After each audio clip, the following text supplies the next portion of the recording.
Shalom, saudaraku yang dikasihi Tuhan, bertemu kembali dalam embun surgawi pada pagi hari ini.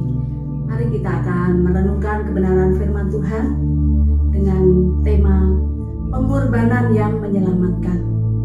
Terambil di dalam kitab Injil Yohanes pasal yang ketiga ayatnya yang ke-16. Demikianlah bunyi firman Tuhan. Karena begitu besar kasih Allah akan dunia ini, sehingga ia telah mengaruniakan anaknya yang tunggal, supaya setiap orang yang percaya kepadanya tidak binasa. Saudaraku yang dikasihi Tuhan, pengorbanan adalah suatu tindakan yang dilakukan untuk orang yang dikasihi atau yang kita sayangi, kita cintai, dan sangat berarti yang dalam hidup kita.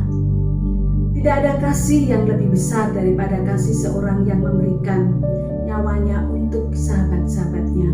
Yohanes 15 ayat 13. Yesus harus menanggung penderitaan yang di atas kayu salib dan bermahkota duri ditaruh di atas kepalanya. Sebatang buluh ada di tangan kanannya. Kesetiaan Yesus kepada kehendak Bapa membawa konsekuensi tragis, yaitu penderitaan, penyaliban. Karena begitu besar kasih Allah akan dunia ini, sehingga ia telah mengaruniakan anaknya yang tunggal, yaitu dengan melalui pengorbanan Yesus Kristus untuk menyelamatkan umat manusia. Sebab oleh karena dosa kita yang besar membuat kita terpisah dari kasih Allah. Yesus dengan segala ketaatan dan kesetiaannya kepada kehendak Allah rela berkorban untuk membawa manusia kembali kepada jalan kebenaran dan keselamatan kekal di hadapan Allah. Saudaraku yang dikasihi Tuhan, tubuh dan darah Yesus dijadikan korban agar pekerjaan iblis itu dihancurkan olehnya. Makna dari kematian Yesus sangat dalam. Bahkan di dalam kematian Tuhan Yesus memberikan pengharapan yang pasti di dalam kehidupan kita.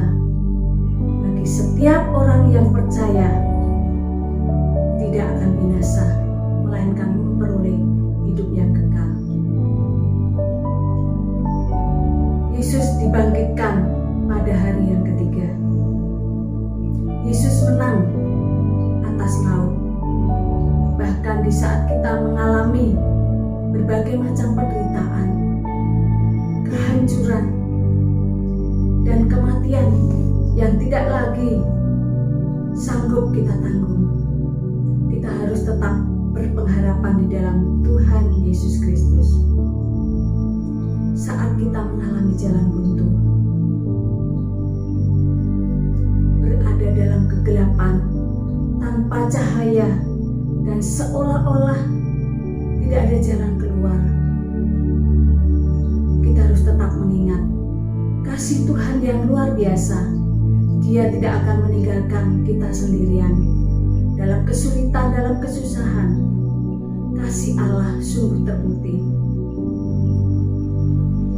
Sebab Allah mengutus anaknya ke dalam dunia bukan untuk menghakimi dunia, melainkan untuk menyelamatkannya oleh dunia.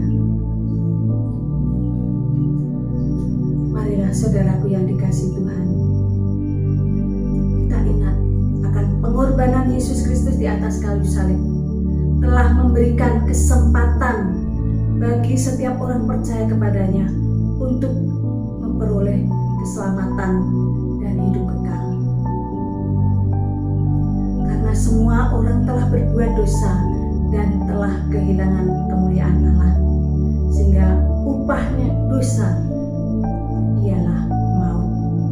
Tetapi karunia Allah ialah hidup yang kekal di dalam Kristus Yesus Tuhan kita.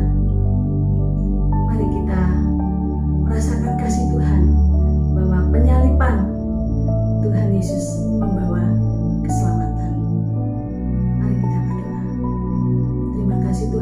untuk kasih setiamu yang sungguh luar biasa. Boleh kami rasakan Engkau rela mati di kayu salib untuk menebus dosa-dosa kami. Terima kasih untuk pengorbananmu ya Tuhan. Biarlah kami dapat memperoleh hidup yang kekal, karena begitu besar kasih Allah akan dunia ini, sehingga Ia telah mengaruniakan anaknya yang tunggal, supaya setiap orang yang percaya kepadanya tidak binasa. Terima kasih Tuhan.